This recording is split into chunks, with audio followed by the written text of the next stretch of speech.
The Major Economies Forum wraps up here in Washington. The question Todd Stern tells me he answers at virtually every one of these meetings. Also, the White House climate advisor discusses what is expected from the Senate climate bill. Is there a deal or a deal breaker, according to Carol Browner?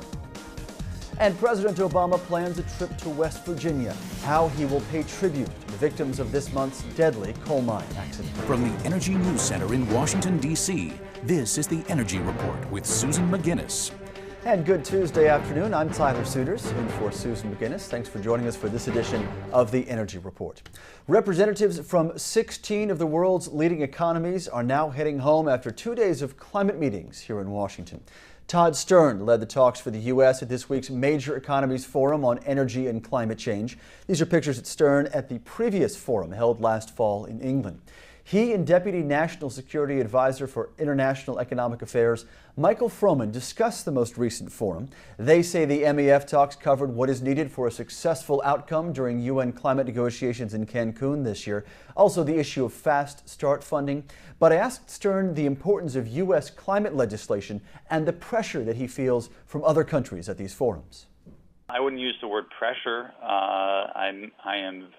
Have been asked about the state of our legislation probably in every meeting I've had for the last 14 months. So I've said from the beginning that, and I still say that it's very important for the U.S. to get a full program in place for the national interest of the U.S. first and foremost. Stern also says the Major Economies Forum is considering holding another set of meetings sometime this summer.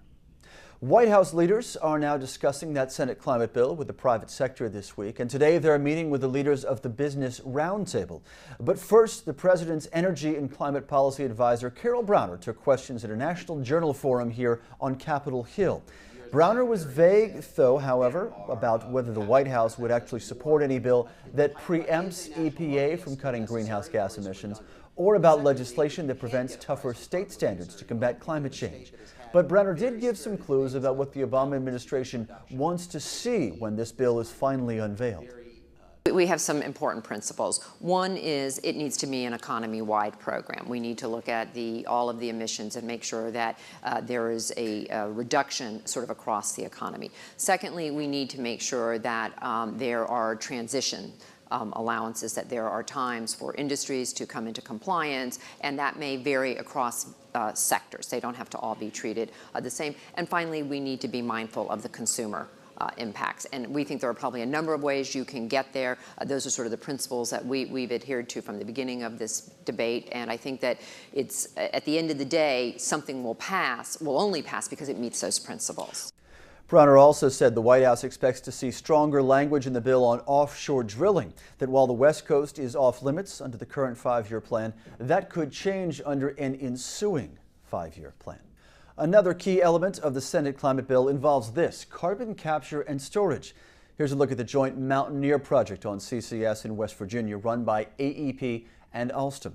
Today, the Senate Energy Committee held a hearing to discuss the legislative draft language involving federal support of CCS research. And afterward, I spoke with one of today's witnesses, Bob Hilton of Alstom. And he tells me that he sees convergence among lawmakers as the discussions about pricing carbon become more complex. I think what you're seeing here is a movement, and as another speaker said, a coalescing around the core issues. That CCS has got to have a place. It's got to have a place on coal and gas, and it's absolutely essential if we're going to make any targets. And I think you're really beginning to see, by bringing in all the components here, we're talking about pore space now, we're talking about these. This is really where we needed to be to get everything to coalesce to, hopefully, we get a bill that moves forward. Senators I spoke with this afternoon expect the Kerry Graham-Lieberman climate bill to be unveiled on Monday, but they do not seem to know exactly what to expect from that legislation once it is rolled out. President Obama says he will head to West Virginia Sunday to pay tribute to the victims of the country's worst coal mine disaster in 40 years. Both he and Vice President Biden will attend the memorial service, and the White House says that President Obama himself will deliver a eulogy. In the wake of the 29 deaths at Massey Energy's Upper Big Branch mine earlier this month, the president has ordered a sweeping review of mine safety records and also has called for stronger federal mining laws. Elsewhere, General Dynamics will now help the Interior Department manage the exploration of the Outer Continental Shelf. The D.C. area company has received a 5-year, $10.5 million contract with the Minerals Management Service and Offshore Energy and Minerals Management Program. The Interior Department, of course, plans to start an environmental analysis that could lead to drilling in areas up to 200 miles off the Atlantic. General Dynamics will provide analysis, data collection, and imaging. Also, it will handle competitive oil and gas lease sales and manage the mineral development process there.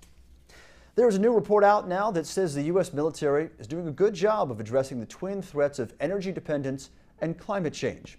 The Pew study for the Defense Department says the DoD is the government's largest energy consumer, accounting for about 80% of federal energy consumption. The report highlights programs in each branch to create alternative fuels, advanced energy storage, and more efficient vehicles. Among them, the Navy's efforts to get half of its energy from alternative fuels by the year 2020. Also, an Air Force base under construction in Arizona that's designed to utilize solar power for 75% of its residential needs. Dominion Resources says it now plans to begin developing one of the country's largest natural gas deposits, the Marcellus Shale. The Virginia Energy Company says the project, dubbed Marcellus 404, is expected to extract 300,000 cubic feet of natural gas per day. Dominion says it plans to build new processing facilities in the north-central part of West Virginia. Alaska is now closer to becoming the first state to overturn a moratorium on nuclear power. The state legislature there adopted a bill to do just that, and that measure now goes to the governor's desk, and Sean Parnell is expected to sign this bill into law. The measure encourages development and deployment of new nuclear technologies and also allows proponents of small-scale nuclear projects to seek funding from the state's Power Project Fund. And overseas this afternoon, a Brazilian judge is now suspending efforts to bid on a massive hydroelectric dam project. This is the third time that this has happened. The planned $11 billion, 11,000 megawatt project would be the third largest such hydroelectric project in the entire world if it goes forward. But today, a judge ruled in favor of environmentalists who are concerned that the project will cause serious social and environmental damages.